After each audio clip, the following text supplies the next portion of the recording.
नमस्कार, sugar the power of empty mind में आप सबका फिर से स्वागत है। इससे पहले वाली वीडियो में मैंने आपको वो सारे सिम्टम्स बताए थे जो 1 से 3 साल के अंदर अंदर होने लग जाते हैं जब एक इंसान स्पिरिचुअल पाथ पे चलने लगता है। आज मैं बताऊंगी कि 4 to 5 इयर्स में आपके साथ क्या क्या चेंजेस आते हैं। मैं वीडियो का लिंक डिस्क्रिप्शन में डाल दूंगी। अगर कोई वीडियो में यहाँ पहले आ रहा है और उसको पिछली वाली वीडियो भी देखनी है तो आप डायरेक्टली उस वीडियो को भी देख सकते हैं और शायद देख लेना ही ज़्यादा अच्छा होगा ताकि आप सारी चीज़ों को अच्छे से समझ सकें। चलिए वीडियो शुरू करते हैं। 4 to 5 इयर्स में नॉर्मली आप लोग बहुत सारे चेंजेस देखते हैं या फिर बहुत सारी ऐसी चीज़ें आपके साथ होने लगती है जिसका शायद आप इंतज़ार कर रहे होते हो। सबसे पहला, आपके अंदर सेल्फ लव और सेल्फ केयर की भावना बन जाती है। आपको ये पता होता है कि ये मेरा शरीर है जो एक मंदिर है और इसके अंदर मेरा भगवान रहता है। तो कहीं ना कहीं आपको अपनी साफ सफाई पर ध्यान देना। कोई इंसान अगर आपको चोट पहुंचा रहा है, बार बार किसी नेगेटिव सिचुएशन में डाल रहा है, आप उस नेगेटिव सिचुएशन या उस इंसान से दूर हो जाना ही पसंद करते हो, भले ही आप एक ही घर में रहें। इस तरह से आपके अंदर अपनी जो थिंकिंग है या फिर अपने आप को सही रखने की जो एक बैलेंसमेंट है वो क्रिएट होना शुरू हो जाता है।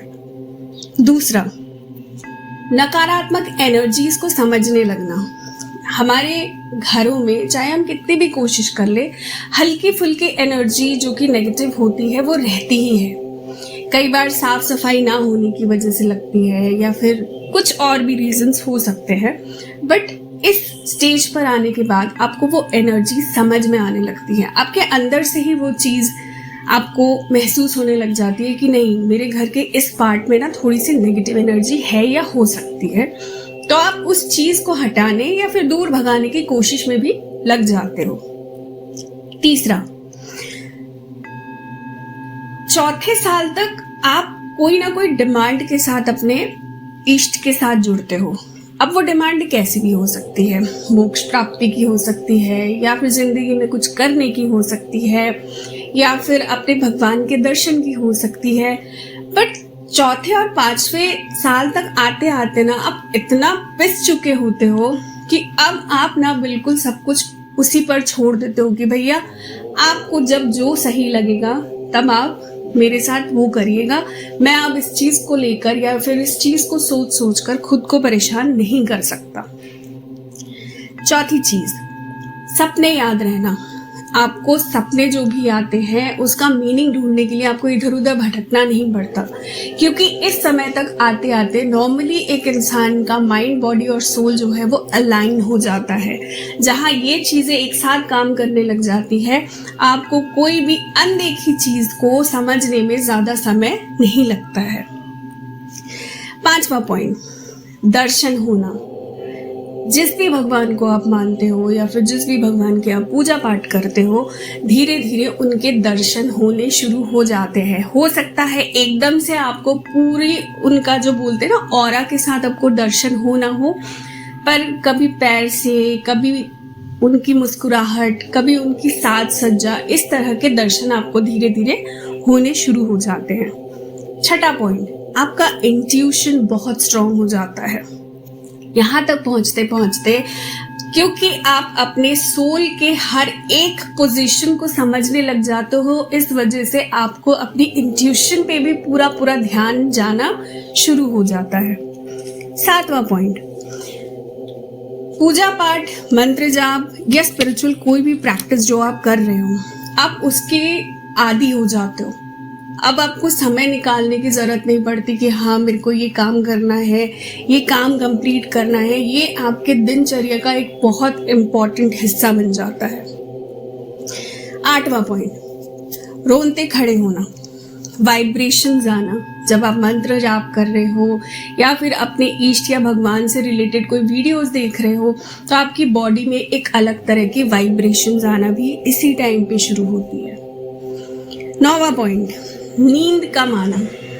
नॉर्मली ये बात मैंने कई सारी वीडियोस में ही बताई है। जब आप स्पिरिचुअली अवेक होना शुरू हो जाते हो, आपकी नींद जो है ना वो कम हो जाती है, पर आपको 2 घंटे की नींद भी आपके शरीर के लिए उस टाइम पे पर्याप्त होती है, क्योंकि आपकी एनर्जी डाउन नहीं होती। 10वां पॉइंट, कर्मों पर ध्यान देना। दूसरों के लिए कुछ करने की अपने अंदर एक भावना जागृत हो जाना। अब आप उन चीज़ों से नहीं डरते कि मैं ये करूँगा तो भगवान मुझे इस चीज़ का पाप देंगे, या फिर जैसा हमने बचपन से सुना हुआ होता है ये चीज़ नहीं करनी चाहिए, वो चीज़ गलत है। पर अब आप अपने अंदर से ये चीज़ करने की कोशिश करते हो कि भाई मैं अपने कर्मों पर ज़्यादा ध्यान दूँ, ना कि बाहरी चीज़ों पर। मैं क्या कर रहा हूँ पूरे दिन में, उन चीज़ पर ज़्यादा ध्यान दूँ, ना कि इन चीज़ों पर जो हम लोग बचपन से सुनते आए हुए होते हैं। 11वां पॉइंट, थर्ड आई पर कुछ ना कुछ आपको दिखने लग जाता है इस टाइम पे। कई लोगों को सेकंड और थर्ड ईयर में भी थर्ड आई पे चांद दिखना शुरू हो जाता है, धुंधली धुंधली सी परछाई दिखनी शुरू हो जाती है। बट 4th and 5 ईयर में आने के बाद ना आपको काफ़ी हद तक चीज़ें महसूस होना, दिखना हल्का हल्का, ये सब चीज़ें शुरू हो सकती है। 12वां पॉइंट, अपने सोल पर्पस को ढूंढना। आप इस दुनिया में क्यों आए हो, आपको इस दुनिया को क्या देकर वापस जाना है, इस चीज़ के लिए अब आपके अंदर ज़ील बढ़ जाती है कि मुझे जानना है, मुझे उस रास्ते पर ही चलना है जिसके लिए मुझे यहाँ पर भेजा गया है। 13वां पॉइंट, थ्रोट चक्रा लगभग एक्टिव हो जाना। ये एक बहुत ही इम्पॉर्टेंट चीज़ होती है जब आप 4th 5th ईयर में आते हो। कई बार आपने देखा या सुना होगा कि आपके मुंह से एकदम से कोई बात निकल जाती है ना, तो वो सच होने लग जाता है। तो मोस्टली साधक जो इस चीज़ पर बहुत ध्यान देते हैं ना, वो अपने आवाज़ पे, अपने बात करने के तरीके पे, इनफैक्ट वो किसी को क्या बोल रहे हैं इस चीज़ पर भी बहुत ध्यान देते हैं। आपकी वर्डिंग्स बहुत क्रिस्टल क्लियर हो जाती है कि आप सामने वाले को क्या समझाना या बताना चाहते हैं। 14 पॉइंट, पॉजिटिविटी में रहना। यकीन मानिए यहाँ तक पहुँचते पहुँचते आप इतने टेस्ट दे चुके होते हैं, आपकी क्लिनजिंग हो चुकी होती है, आपके चक्र एक्टिव हो चुके होते हैं।